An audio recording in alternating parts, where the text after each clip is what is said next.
Assalamualaikum warahmatullahi wabarakatuh. Nama saya Fatmima. Saya di sini dari kelompok 11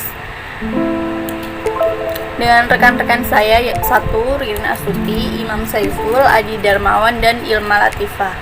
Nah, di sini kita mau menjelaskan tentang Tata Motors acquires the Jaguar Icon. Yang pertama, executive summary atau ringkasan eksekutif. Jaguar dan Land Rover adalah dua merek ikonik Inggris dengan prospek pertumbuhan di seluruh Indonesia. Kami berharap dapat memberikan dukungan penuh kepada tim Jaguar Land untuk mewujudkan potensi kompetitif mereka. Nah, Jaguar Land akan mempertahankan identitas khas mereka dan terus mengejar rencana bisnis masing-masing. Pertimbangan pembelian termasuk kepemilikan oleh Jaguar dan Land Rover atau lisensi bebas royalti abadi dari semua hak kekayaan intelektual yang diperlakukan pabrik. 2.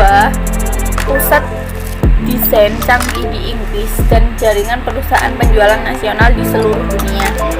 Jadi Jaguar Land Rover itu adalah dua merek yang ikonik Inggris dengan prospek pertumbuhan di seluruh Indonesia. Nah, seperti itu. Baik, saya akan melanjutkan penjelasan dari rekan saya. Yang kedua yaitu profil perusahaan dari kasus yang dibahas. Tata Motor Limited adalah sebuah perusahaan produsen otomotif multinasional asal India yang berkantor pusat di Mumbai, Maharashtra, India. Perusahaan ini merupakan bagian dari Tata Group. Produk perusahaan ini meliputi mobil sport, peralatan konstruksi, dan kendaraan militer. Sebelumnya bernama Tata Engineering and Locomotive Company atau bisa disingkat dengan TELCO.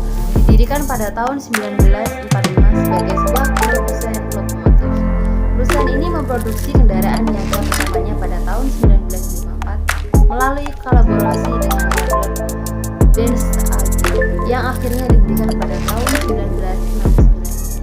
Terima kasih, selanjutnya akan dilanjutkan analisa dari kasus Tata Motor ini menggunakan analisa lingkungan ya. Yang pertama ada analisa keuangan, metode yang digunakan untuk menilai keberlangsungan usaha, stabilitas, profitabilitas dari suatu usaha tersebut.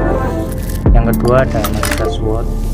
Analisa SWOT ini metode perencanaan strategis yang digunakan untuk mengevaluasi kekuatan, kelemahan, peluang, dan ancaman dalam sebuah bisnis. Yang ketiga ada analisis industri. Dan yang keempat ada analisis Porter Diamond of National Competitive Advantage. Analisa keuangan di Tata Motor mulai diperdagangkan di NYSE pada tahun 2004 dan seterusnya. Penampilan pembuka gemilang dan produk booming pada tahun 2005 dan 2006. Rasio lancar perusahaan Tata Motor sebesar 11%. Hal ini menunjukkan rasio lancar perusahaan tersebut. Analisis SWOT-nya yaitu yang pertama ada strength, merupakan kondisi yang menunjukkan kekuatan yang dimiliki oleh perusahaan atau organisasi yang bisa memberikan pengaruh positif. Ada weakness, merupakan kondisi yang menunjukkan kelemahan yang dimiliki oleh perusahaan atau organisasi yang memberikan pengaruh negatif pada saat ini. Ada juga opportunities atau kondisi yang menunjukkan peluang atau kesempatan di luar perusahaan.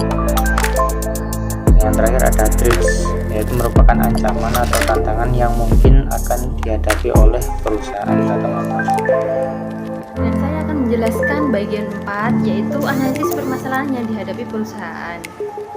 Analisis 5 dari kekuatan Porter atau dalam bahasa Inggris disebut dengan Porter's 5 Force Analysis, merupakan suatu alat analisis yang digunakan berguna untuk memahami di mana letak kekuatan perusahaan kita dalam menghadapi situasi persaingan di dunia bisnis. Dengan menggunakan analisis 5 kekuatan ini, perusahaan dapat memahami dan mengerti kekuatan posisi persaingan bisnis yang terjadi saat ini dan kekuatan posisi persaingan pada bisnis yang sedang dalam solusi yang ada. Perusahaan melakukan migrasi ke pasar global dengan cara menggunakan strategi global, yaitu dengan perusahaan dalam mengembangkan mobil dengan harga murah, menghasilkan perbedaan daripada pesaing besar mereka seperti GM dan Toyota. Perusahaan meningkatkan lini produk bisnis dan membeli saham Innonic untuk mengurangi risiko bisnis. Terus memperluas lini produk seperti yang telah dilakukan. Strategi operasi menyangkut strategi yang relatif sempit negatan untuk mengurangi unit operasi utama, semisal pabrik, pusat distribusi, pusat pembelian, dan kegiatan operasi tertentu dan dengan tanda strategi inisiatif dan kontrol kualitas. Ini mengakuisisi bisnis Jaguar Land Rover dari Ford Motor Company dengan nilai bersih sebesar 2,3 miliar US dollar seperti yang diumumkan pada 26 Maret.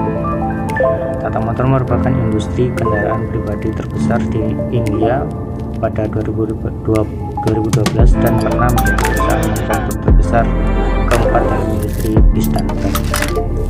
Strategi bisnis Tata Motor yaitu memperbanyak jenis produk line up dan fokus pada kendaraan hemat energi, fokus pada pasar India dan menawarkan Indica Compact Size dan Indigo Main Size, memproduksi kendaraan nano micro size, mengekspor kendaraan nano ke negara berkembang, fokus pada pertumbuhan agresif, dan juga menargetkan pertumbuhan penjualan Jaguar dan Land Rover ke China, Rusia, dan Brasil.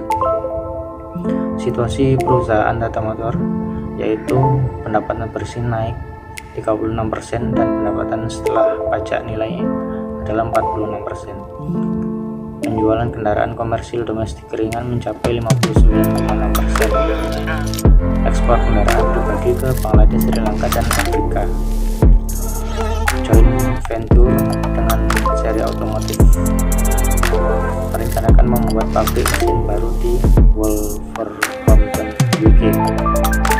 Teknikal analisa, analisa keuangan, analisa SWOT, analisa industri, dan juga analisa perdagangan operasional competitive index.